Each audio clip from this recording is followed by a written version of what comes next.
आप लोग गाजा पट्टी में होने वाले किसी भी उस पर आंसू बहाते हैं, लेकिन आपकी जबान से एक शब्द नहीं निकल रहा है, क्योंकि एक दलित नौजवान मारा गया बांग्लादेश में। उस नौजवान के मरने पर आपकी जबानें सिल चुकी हैं, क्योंकि आप उसको केवल वोट बैंक के रूप में इस्तेमाल करते हैं। और बांग्लादेश सरकार को इस बात की चेतावनी देता हूं, और इसीलिए हम कह रहे हैं, नोट करना, बांग्लादेशी को यहां से निकालेंगे और रोहिंग्या को यहां से बाहर का रास्ता दिखाएंगे तो उनके समर्थन में मत आना।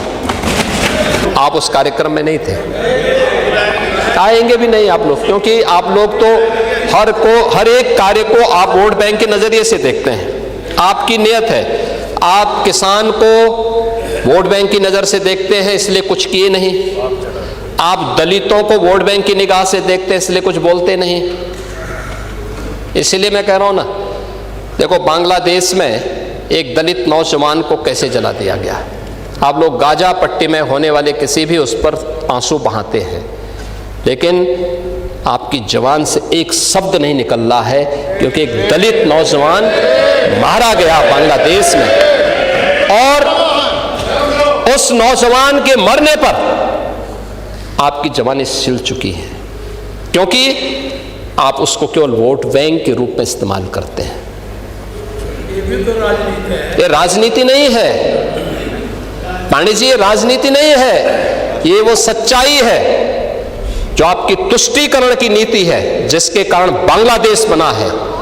अगर बांग्लादेश पाकिस्तान नहीं बना होता, इस तरीके से हिंदू नहीं जलाया होता, और जलाता तो फिर उसकी क्या दुर्गति होती या वह भी जानता। ये सुरक्षा की गारंटी, वहां मारे जा रहे हैं हिंदू, आप लोग नहीं बोलेंगे। एक कैंडल मार्च निकाल के चलते हैं गांजा के मुद्दे को लेकर के, लेकिन पाकिस्तान और बांग्लादेश में हिंदू मारा जाता है तो आपके मुंह बंद हो जाते हैं, क्योंकि मरने वाला हिंदू है, दलित है, आप बोलेंगे नहीं। और यही सच्चाई है। निंदा प्रस्ताव पारित होना चाहिए, और ये प्रस्ताव नेता विरोधी दल की तरफ से आना चाहिए। इस घटना की हम भर्त्सना करते हैं, और बांग्लादेश सरकार को इस बात की चेतावनी देता हूं, और इसीलिए हम कह रहे हैं, नोट करना, ये चीजें होनी चाहिए। और हमारा भी प्रयास होना चाहिए, जब बांग्लादेशी को यहां से निकालेंगे और रोहिंग्या को यहां से बाहर का रास्ता दिखाएंगे तो उनके समर्थन में मत आना, क्योंकि उनमें से बहुत सारे लोगों के वोट आपने बनवाए हैं, उनके बहुत सारे लोगों के लिए आधार भी बनवाने का पाप किया है आप लोगों ने। इसलिए इन चीजों को ध्यान में रखना, और एक एक चीज की स्क्रीनिंग होगी, बहुत प्रभावी कार्रवाई करेंगे। हमारे ही देश में रह करके हमारे लोगों के खिलाफ अपराध, और वहां पे निर्दोष हिंदुओं पर अत्याचार करोगे, निर्दोष सिखों पे अत्याचार करोगे, ये स्वीकार्य नहीं हो सकता है।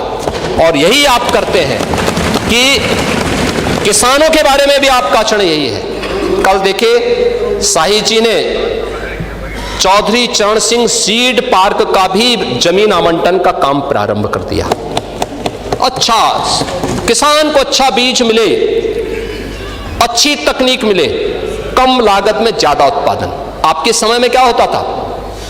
लागत ज्यादा थी, उत्पादन कम था, बाजार नहीं था, किसान तबाह था, परेशान था, बिचौलियों के द्वारा लाभ ले लिया जाता था।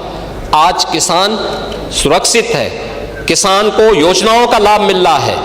और कल चौधरी साहब के नाम पर कार्यक्रम था, और इन सभी माननीय सदस्यों ने गन्ना मूल्य के बारे में कहा।